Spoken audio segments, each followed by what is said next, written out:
Hey folks, Pat here from DNS. This Madison area fishing report is current as of July 8th. Before we get started, I just want to draw everybody's attention to a really cool group, Fishing Has No Boundaries. They host an event every year on the second weekend of July where they get a whole bunch of volunteers in, folks volunteer their boats, and they take folks out with disabilities that may not normally get a chance to get out fishing. It's a great event, and the folks that volunteer their time and set things up do a great job. And I just wanted to take a chance to thank everybody that volunteers their time for this event. We support it here at the shop, but it is a really great group of folks that are doing great work out there. So if you get the opportunity and want to volunteer your boat, they have a sign up here on their website. If you can't volunteer that way, consider donating to the group. So anyway, just wanted to let everybody know about that. They're doing their event tomorrow, and I wish everybody fishing with that group tomorrow the best of luck. On to shop news. We have our first class that we're offering here at the shop. Intro to Fly Fishing is being taught by local guide and friend Tina Murray of Shenanigans Fly Fishing. She was a teacher for many years here in the Madison School District, and as a great person to teach fly fishing, very talented angler, and we're offering this class to teach folks the basics of fly fishing. You don't need anything to show up, just a hat and some sunglasses, but we'll have all the equipment here, and it's just $50 to sign up. 4-hour class. Really tighten that learning curve. If you've ever had the interest in learning how to fly fish, Tina's, like I said, an excellent teacher and should be a great class. So if you want to sign up, you can stop by the shop here, or you can call the shop too. You can take your information over the phone, or on the post I had there, there's if you wanted to sign up directly with Tina, you can Venmo her the fee there for the class. But it's going to be a great event. Yeah, sign up. We got a few spots filled up, but yeah, get signed up, and it should be a great event. Other news, Hellgrammites continue to be elusive. I don't really have any word on that. I've had a few people saying they're going out looking for them, and I haven't heard back. So hopefully they're not caught out in a bog somewhere. But I got a feeling they're just not finding any Hellgrammites. The few reports that I have heard have been small bugs, so not ones that you'd want to fish with. I guess stay tuned here to social media. We'll post definitely as soon as I get them in, because I get probably a dozen calls a day. People calling looking for Hellgrammites, and rumor has it it's been hard all around the state. So stay tuned for that. On to the report. Weather this week, we had some heavy rains on Tuesday night. I think we got 2 inches of rain here on the north side. A little rain coming in this morning, looks like. But otherwise, it looks like a beautiful weekend, mid-80s, and should be nice. The Mendota buoy this morning was reading 76.5 degrees. So water continues to warm up, but fishing remains good on the chain generally. There still been gills being caught. I've heard reports of gills still on beds. Those fish are still out deeper in 10 to 15 feet of water.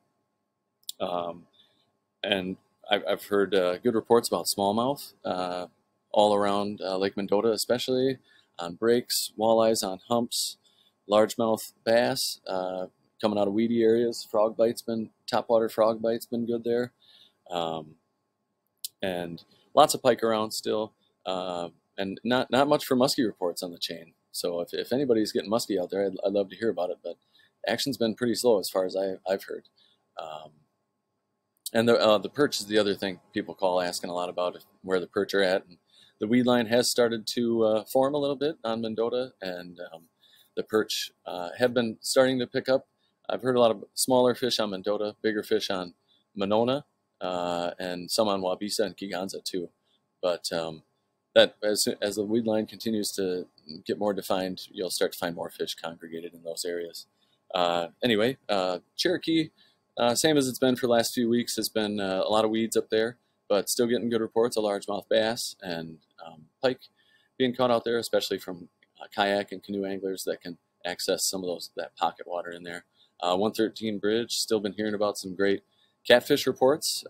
Rumor has it they've been liking Leeches down there have been pretty effective, but also with the leeches come smallmouth and walleye. So that's also, always the great mixed bag that's in the 113 area. Haven't heard too much out of the North Bay here. A little bit of um, bluegill action out from Governor Nelson State Park and along the docks that are along here, and a little bit of perch coming out of there, but not much in that area. I have heard about some decent perch reports over here in the Middleton side of things. Again, just try to find concentrated weeds, more of a defined weed edge, and you'll likely find fish there. Same thing along Picnic Point. Heard about some perch over there. University Bay, heard about some gills still out a little deeper, and a nice mixed bag coming out of the University shoreline in the Union area specifically has been bass, largemouth, smallmouth, walleye, decent perch bite the other day I heard about, with some nice perch coming out of that area for shore anglers. And shore anglers also doing well in the Tenny Park area as usual, another good mixed bag area. Some nice largemouth bass coming out of the lagoon, and some good bass coming out of the river here too, in between the two lakes. Warner Bay, haven't heard of any white bass reports anymore around here, but I do hear about smallmouth bass coming off Maple Bluff, and Governor's Island, smallmouth and walleye over there have been consistent. Down on Monona, I have heard about some water quality issues down there, but fishing still seems to be good in the Olbrich Park area, out from Olbrich in 10 to 15 feet of water, even out to 20 feet I've heard, getting some gills out there, and perch mixed right in with them. Also along this, I guess you call that the east shoreline, been hearing about gills and perch mixed in together out a little deeper. Haven't heard a lot coming out of the Monona Terrace wall, other than some small bluegills coming out of there, and also same deal in Monona Bay and the triangles. A lot of gills in there. Every now and then you'll get a decent sized fish, but not anything too impressive out of there lately. Wingra continues to be the tiny bluegill factory that it is, but some nice largemouth coming out of there. I did hear someone came in and they got into some nice perch on Wingra, which I know they're in there. They're just a little hard to find sometimes. And I guess I haven't heard any muskie coming out of there recently. Same thing on Lake Monona. Muskie has been scarce from what I've heard. Not a lot going on, but hopefully that picks up here soon. Also been hearing about gills and perch out from Olin and Turville Bay area, and in the Squaw Bay area. But again, those fish are out a little deeper. Look for weeds, concentrated weeds, and humps will concentrate those fish, help you find them a little better in that deeper water. Haven't heard much out of Mud Lake, Wabisa. Same thing with the gills and perch, mixed in together, it sounds like. It's probably a case of gills, finishing up on beds, and perch moving in to feed on what the gills have left behind. But anyway, nice reports of some nice perch and gills in the lake farm and the north end of the lake here.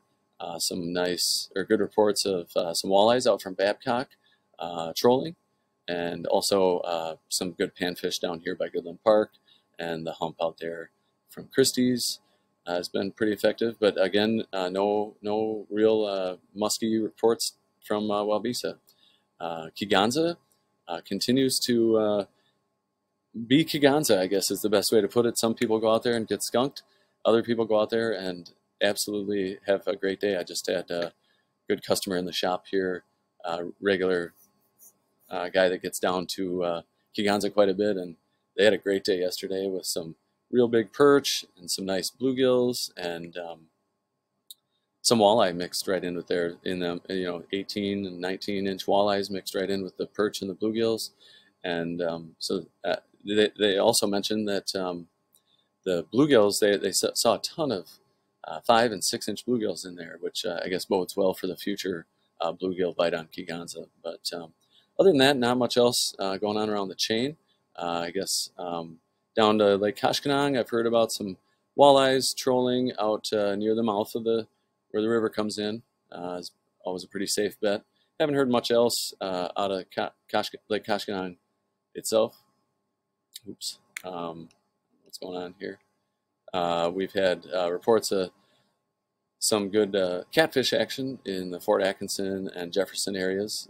And again, those are better eater size than the monsters we have up here in Madison. So that's maybe worth the drive to go check that out. Up to the river, same report as usual. We're kind of hitting that summer plateau where a lot of the reports are going to sound the same here for a while, where, you know, good mixed bag up here to the Prairie du Sac Dam, smallmouth and walleyes in their usual hiding spots down here, deeper water, wood along the shores. Pretty safe bet. Lake Wisconsin has been really green, and you know, the algae bloom up there has been pretty heavy, but folks are still doing well on walleyes trolling. As I understand, flicker shads have been a pretty safe bet up there. Haven't heard much of panfish. A few reports of some good panfish coming out of the shallow bays, but haven't heard much out of Portage. Wisconsin Dells heard about actually some crappies still being caught up there below the dam, which is interesting. And then up to Castle Rock and Pettenwell, we've got some good reports at the dams, just usual mixed bag. Actually heard about a couple nice catfish coming out of there, some flatheads from, I believe it was Castle Rock Dam. But otherwise, walleyes have been caught, it sounds like, up here trolling during the day and jigging some of the mid-lake humps in the evenings has been pretty effective. So if you want to try something new, get up there maybe and check that out. I haven't heard much from the Mississippi River, but I guess walleyes in current seams is a pretty safe bet. And panfish have been good in some of the backwaters. Look for crappies in the wood, and bluegills scattered about in the different backwaters can be a great time this time of year. Milwaukee, I haven't heard a lot coming out of there. Shore angling has been slowed now with the warmer water coming in. I haven't heard much off the piers. Milwaukee River is a pretty safe bet for smallmouth action. I have heard about some cohos still out deeper, some really nice big football looking cohos. Sounds like the king bite out there has slowed a little bit, but other than that, trout fishing around the area has been good. That rain, I'm sure, blew out the streams for most of this week, but conditions are good right now for trout in a lot of our creeks, and should be nice this weekend. You know, that's again, this time of year is kind of a good terrestrial bite is going to be a pretty safe bet. I was out, I mentioned in a post earlier this week, was out on the Blue River system. We drove out there looking for some trout, started fishing, and the water felt a little warm to the touch, and so I attempted it, and the creek we were on, which is typically a cold running creek, was at 67 degrees, and so we decided to practice what we preach here and moved on and found some nice smallmouth in the Pecatonica River and the Sugar River, different spots along there.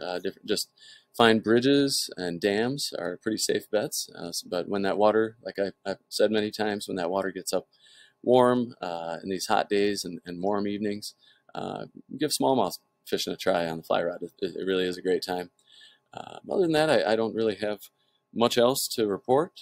Please post your comments below and pictures, and let us know how you're doing around the chain and around the area. And thanks for tuning in, and yeah, we'll talk to you next week. Good luck out there.